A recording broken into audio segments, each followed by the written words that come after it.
Assalamualaikum warahmatullahi wabarakatuh. Perkenalkan, saya Ahmad Farad Abdillah dari kelompok 6 dan membawakan judul analisis dan desain. Dan beranggota pertama saya sendiri, yang kedua Iis Sugiyati, yang ketiga Fadil Maulana Yudin, yang keempat Khalifatul Umar. Oke, selanjutnya Mas. Desain keamanan untuk bisnis digital. Keamanan adalah perhatian utama manajer bisnis digital. Perhatian utama adalah keamanan informasi, baik tentang pelanggan maupun data internal perusahaan, tentang keuangan, logistik, pemasaran, dan karyawan. Oke, selanjutnya. Selanjutnya, Mas.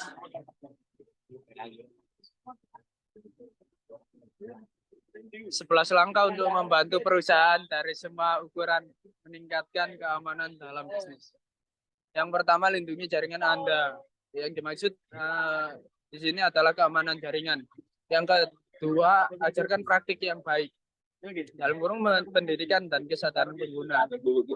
Yang ketiga, kelola akses teknik informasi atau mengelola hak pengguna. Yang keempat, selalu perbarui TI Anda sendiri. Yang kelima, media yang dapat dilepas. Oke, selanjutnya Mas.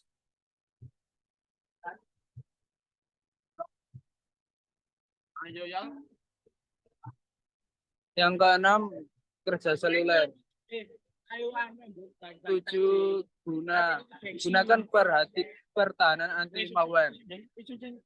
Yang ke-8, pahami resiko Anda. Yang ke-9, pemantauan. Yang ke-10, manajemen insiden dan kelangsungan bisnis. Yang terakhir, menggunakan awan. Oke, selanjutnya. Mengelola virus komputer. Virus komputer adalah ancaman signifikan terhadap informasi perusahaan dan pribadi karena diperkirakan sekarang jumlahnya lebih dari 100.000. Virus komputer sebuah program yang mampu mereplikasikan diri, memungkinkannya menyebar dari satu mesin ke mesin lainnya. Itu mungkin berbahaya dan menghapus data atau jinak.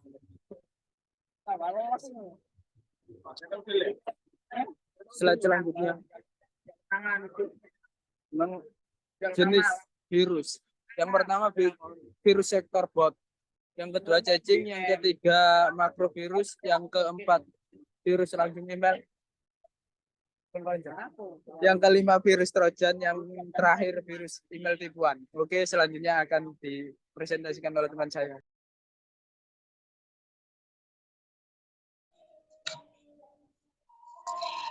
Yang selanjutnya adalah melindungi sistem komputer dari virus. Perangkat lunak antivirus dikenal sebagai alat untuk melindungi sistem dari virus. Banyak bisnis dan rumah tangga sekarang menggunakan produk seperti MCAV, Virus Scan, dan Symantec Norton antivirus untuk melindungi diri dari ancaman virus. Perangkat lunak antivirus dikenal sebagai untuk melindungi virus. Singkatnya, organisasi memerlukan kebijakan yang akan dikembangkan untuk penggunaan perangkat lunak antivirus. Ini memerlukan yang pertama adalah perangkat lunak antivirus yang disukai untuk digunakan semua mesin. Yang kedua adalah frekuensi dan mekanisme pembaharuan perangkat lunak antivirus. Yang ketiga adalah frekuensi di mana seluruh PC pengguna akhir dipindai dari virus. Yang selanjutnya adalah next, Mas.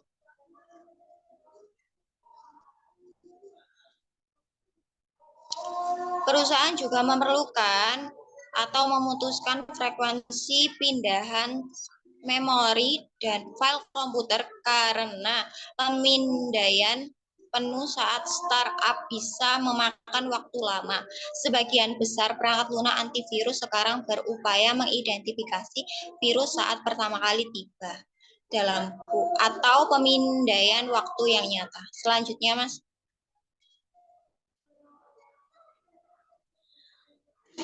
penentuan untuk penggunaan perangkat lunak antivirus ini harus menentukan yang pertama adalah perangkat lunak antivirus yang disukai untuk digunakan di semua mesin. Yang kedua adalah frekuensi dan mekanisme pembaruan perangkat lunak antivirus. Yang ketiga adalah frekuensi di mana seluruh PC pengguna akhir dipindai dari virus. Yang keempat adalah pemblokiran lampiran organisasi dengan ekstensi yang tidak biasa. Yang kelima adalah penonaktifan organisasi makro dalam aplikasi kantor.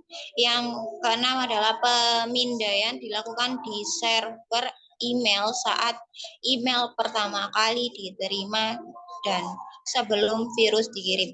Yang ketujuh adalah rekomendasi tentang penggunaan perangkat lunak penyaringan spam. Yang ke-8 adalah mekanisme pencadangan dan pemulihan. Next, Mas.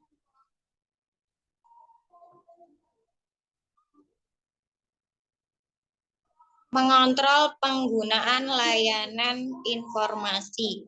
Yang pertama adalah sumber daya perangkat keras dan perangkat lunak yang disediakan untuk keperluan kerja digunakan untuk keperluan pribadi, sehingga mengurangi produktivitas. Yang kedua adalah pemantauan penggunaan informasi memperkenalkan masalah hukum pengawasan. Yang selanjutnya adalah pemantauan komunikasi elektrik. Pemantauan komunikasi karyawan atau pengawasan digunakan oleh organisasi untuk mengurangi kerugian produktivitas melalui pemborosan waktu. Pernyataan karyawan kegiatan yang melibatkan penggunaan jaringan komputer yang dianggap tidak dapat diterima oleh manajer atau manajemen. Pemindaian dalam pemfilteran adalah dua bentuk pemantauan yang paling umum. Perangkat lunak pemindaian mengidentifikasi konten email yang dikirim atau diterima dan halaman web yang diakses.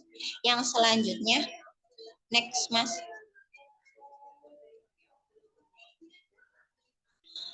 Undang-Undang Pemantauan Karyawan. Pada Juni 2003, Kantor Komisaris Informasi menerbitkan pemantauan di tempat kerja untuk memberikan panduan praktis bagi pemberi kerja tentang bagaimana mereka harus mendekati pemantauan karyawan di tempat kerja. Panduan ini berupaya mencapai keseimbangan antara keinginan kerja akan privasi dan kebutuhan pemberi kerja untuk menjalankan bisnis mereka secara efisien. Yang selanjutnya akan dilanjutkan oleh teman saya.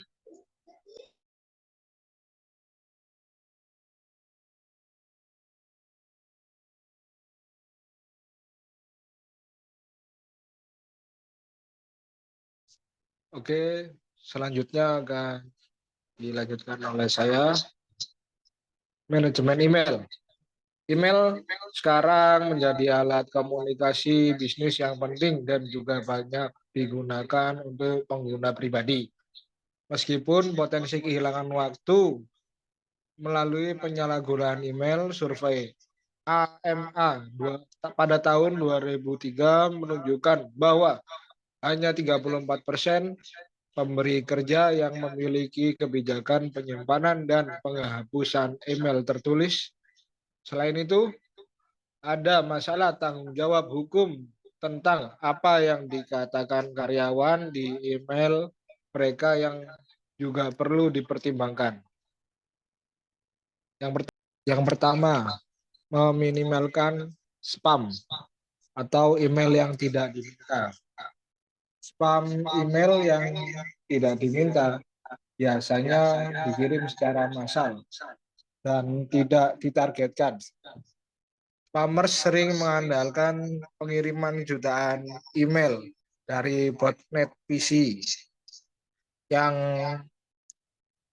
terinfeksi dengan harapan bahwa meskipun hanya ada 0,01% tanggapan mereka yang dapat menghasilkan uang. Jika tidak harus menjadi kaya, tindakan hukum untuk memerangi spam memiliki keberhasilan yang terbatas. Botnet sama dengan komputer independen terhubung ke internet digunakan untuk bersama-sama. Biasanya untuk tujuan jahat melalui mengendalikan perangkat lunak. Misalnya, mereka dapat digunakan untuk mengirimkan spam atau serangan denial of service.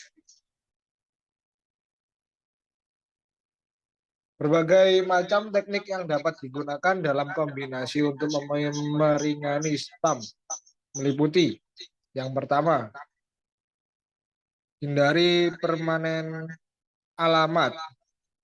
Yang kedua, mendidik staf untuk tidak membalas spam. Yang ketiga, menggunakan filter.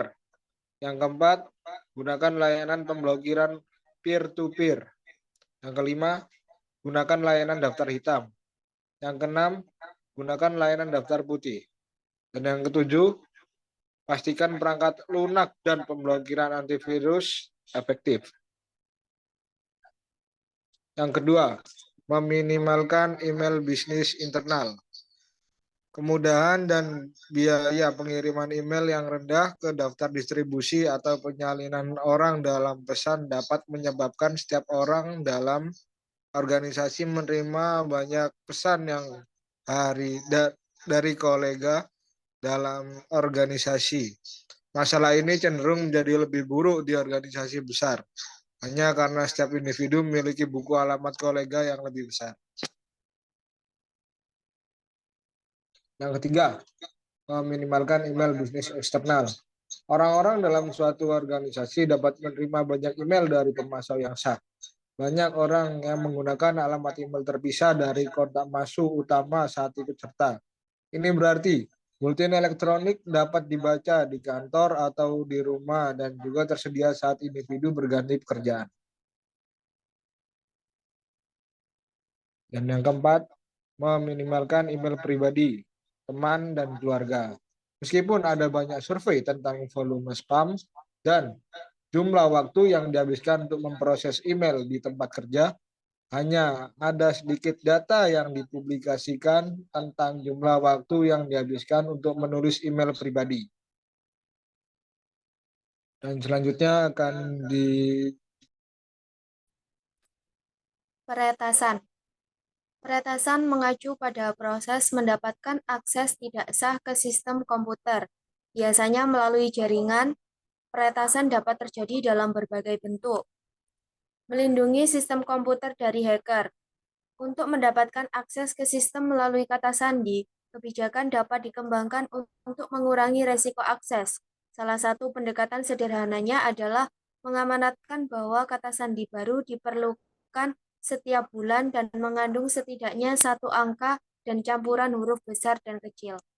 Selanjutnya,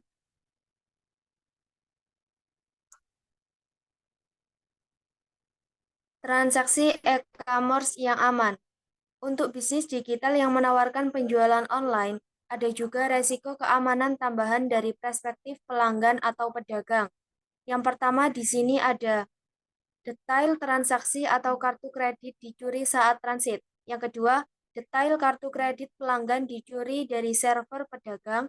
Dan yang ketiga, pedagang atau pelanggan bukan seperti yang mereka klaim. Selanjutnya, prinsip sistem yang aman. Sebelum kita melihat prinsip sistem yang aman, ada baiknya meninjau terminologi standar untuk berbagai pihak yang terlibat dalam transaksi. Yang pertama ada pembeli, yang kedua pedagang, yang ketiga otoritas sertifikasi, dan yang keempat bank, dan yang terakhir di sini ada penerbit token elektronik. Selanjutnya, pendekatan untuk mengembangkan sistem yang aman. Yang pertama di sini ada sertifikat digital. Sertifikat digital ada dua metode utama enkripsi menggunakan sertifikat digital.